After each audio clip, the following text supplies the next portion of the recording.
it's LandonRemixes here, and it is just about time to wrap the year up, but before I get into my top 10s, I've got one last review I want to do. Today I'm going to be talking about the debut studio album from the late Tim Bergling, aka Avicii, True. First of all, I wanted to preface this review by saying that the news of Avicii's death earlier this year was very shocking and saddening to me. I absolutely loved Avicii's music. He's been one of my favorite artists for years. The first time I ever heard his song Levels, I'd have to say was the moment that I fell for house music. As a lot of you guys might know, I grew up listening to a lot of Christian and gospel music, and Avicii's Levels opened me up to an entirely new world, a territory I was completely unfamiliar with. And as you can probably tell from where I stand in the dance music industry, that moment had a huge impact on my life. I would also say that I have a pretty deep emotional connection with Avicii's music. It definitely helped get me through some really tough times. Avicii is also one of the biggest inspirations when it comes to my own music, if not the biggest. The song I wrote in early 2015, For You, is very inspired by him. Needless to say, this year we lost one of the most amazing, talented, and influential artists in dance music, and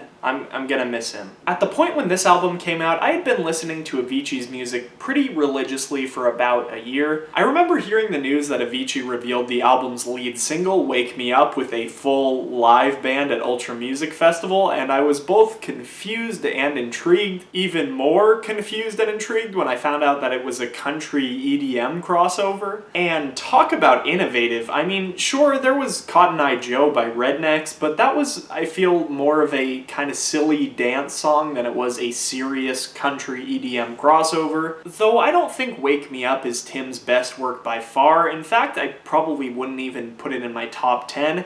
And it does bug me that this is the song that Avicii is best known for. I do think it was ridiculously refreshing at the time of its release. Looking back on it, 2013 to 2014 was a pretty dark time in the world of electronic dance music, where Big Room was at its height. This album came as a breath of fresh air to myself and many others, not only because it was released in this time period, but because it's one of the most ridiculously innovative EDM albums I've ever had the pleasure of listening to. The album was called True because it was a 10-track representation of what really Avicii's true sound was. Across the board, this album is a thoughtful mixture of the style of progressive house that put Avicii on the map to begin with, and the music that influenced and inspired him. American folk, bluegrass, country, disco, soul, maybe a little jazz as well. I do think it was a batch of ridiculously refreshing songs that each had their own distinct character and personality. Before I sing any more praises about True, I'm going to go ahead and get some cons out of the way. I've always felt that the track ordering of this album was a little bit odd, and some of the songs definitely feel a bit out of place, and I think a big part of that was the fact that the first 4 singles on this album were rolled out in the exact same order that they appear on the track list. Because of that, the album feels less like it's trying to connect the listener with its true purpose, and more like it's trying to just grab the listener's ear with songs that they'll be able to recognize. Also, the song Heart Upon My Sleeve feels completely out of place as the album's closer, and maybe that's due to its lack of Dan Reynolds, who was originally featured on the track. Maybe it's because I heard the Dan Reynolds version first, but to me, that song was in desperate need of a top line. The instrumental feels a bit lonely, kind of awkwardly trying to transition between a more acoustic-leaning ballad section to a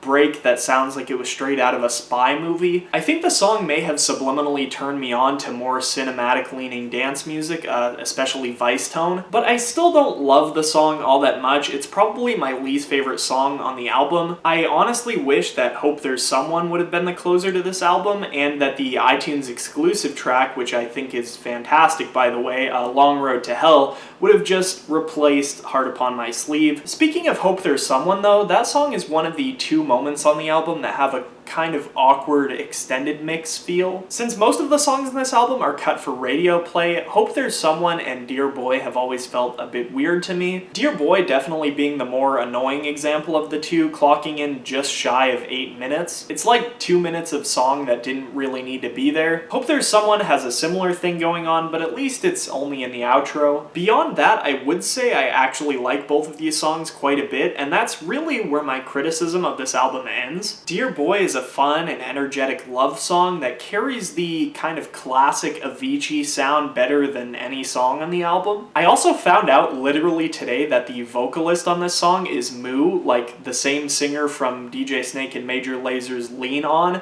She also had a fantastic album that came out a couple months ago that you guys should really check out. But I'll always have love for this song simply for the fact that it was the one song in this album that carries that classic Avicii vibe so well. It particularly reminds me a lot of I Could Be the One, and Hope There's Someone is pretty incredible, definitely one of my favorites on the album. The song is a remix of Linnea Henriksen's cover of Hope There's Someone by Anthony and the Johnsons. It's one of the most hauntingly beautiful progressive house songs I've ever heard, and though it's not quite as haunting as the original, which featured Anthony Hegarty's really vibrato vocals and a kind of clashy instrumental, this version is still fantastic, and I love the overall progression of the song. It's got that huge build-up in the first half, which seamlessly transitions into the second verse without using a drop or anything, and then the real final break at the end of the song just feels so rewarding. Going back to the start of this album, people might be surprised to know that I still think Wake Me Up is a pretty solid song, though I'd say what it represented is more important to me now than the actual song itself, because every single piece of it is just so drilled into my brain at this point. You Make Me, I think, will always be a great song to me, simply for the fact that the groove that the piano has on this song is insane. Just makes me want to do nothing but bob my head every single time I hear it. Hey Brother is probably the single from this album that held up the best for me throughout the years. It's just such a well thought out blend of folk and house music. I think the vocals by Dan Tyminski are an absolutely perfect fit. I also think the lead trumpet melody is extremely infectious and memorable, and I also appreciate it a lot just as a trumpeter myself. Addicted to You was a song that caught me so off guard my first time listening through this album, mostly because I think the song leans more on its classic soul influences than it does really EDM. I love Audra May's vocal performance on this song. It's always reminded me a lot of Adele, and I think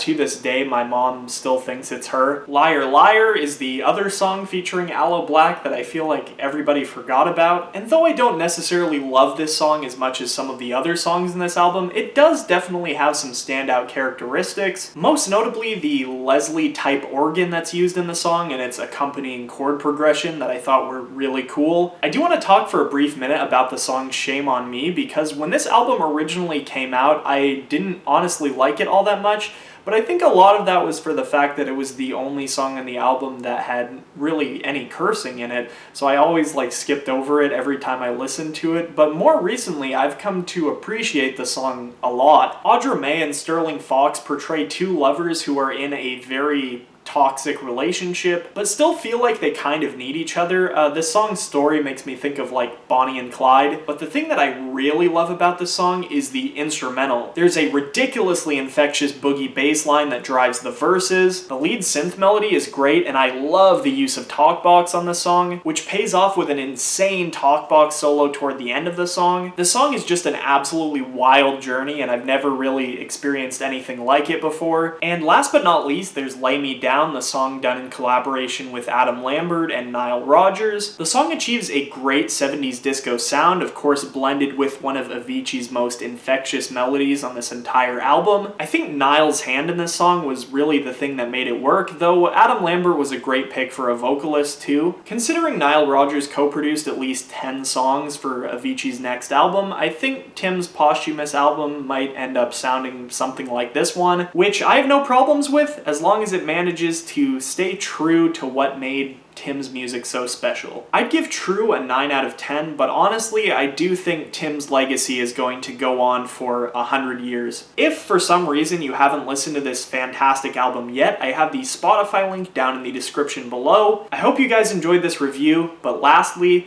rest in peace, Tim. We all miss you.